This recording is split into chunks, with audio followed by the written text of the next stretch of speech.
ہم میں سے ہر شخص یہی سمجھتا ہے کہ اگر میرے پاس مال و دولت کی کمی ہے تو یہ لگتا ہے کہ کوئی اللہ تعالیٰ کی طرف سے کوئی رضامندی یا ناراضگی ہے، اور وہ اپنے آپ کو یہ سمجھ رہا ہوتا ہے کہ میں بہت زیادہ تکلیف میں ہوں اور میں بہت زیادہ مرتبے میں، مقام و مرتبے میں بہت سارے لوگوں سے میں کم تر ہوں۔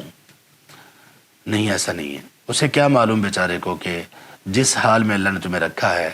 اس حال میں ہونے کی وجہ سے تم کتنے بڑے بڑے گناہوں سے اور کتنے بڑے بڑے نقصانات سے محفوظ ہو، جس کا تمہیں ادراک ہی نہیں ہے، تمہیں شعور ہی نہیں ہے کہ اگر تمہیں دولت اور مال مل جائے تو تم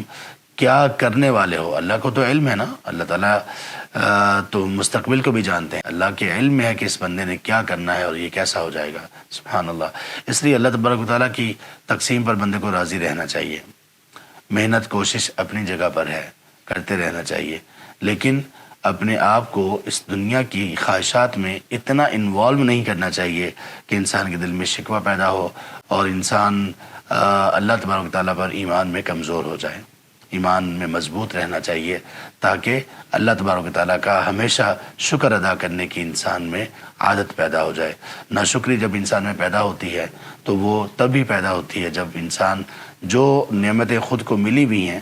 ان کو حقیر سمجھنا شروع کر دیتا ہے، اور اس کی حقارت کی علامت یہ ہے کہ دوسروں کو ملی ہوئی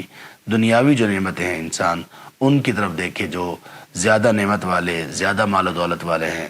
جب وہ ان کی طرف دیکھے گا اور حسرت کی نگاہ سے دیکھے گا، شوق کی نگاہ سے دیکھے گا، اس نگاہ سے دیکھے گا کاش یہ مجھے بھی ملا ہوتا، تو پھر یہ چیز علامت ہے اس چیز کی کہ اللہ نے اس کو جو نعمتیں دے رکھی وہ ان کو حقیر سمجھ رہا ہے، تو یہاں سے پھر کام خراب ہونا شروع ہو جائے گا۔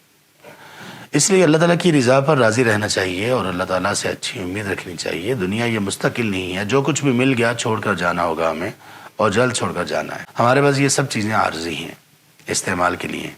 استعمال کیا جب تک اللہ نے چاہا، اس کے بعد ختم۔ تو ان چیزوں پر نظر رکھیں جو عارضی نہیں ہوں گی، مستقل ہوں گی۔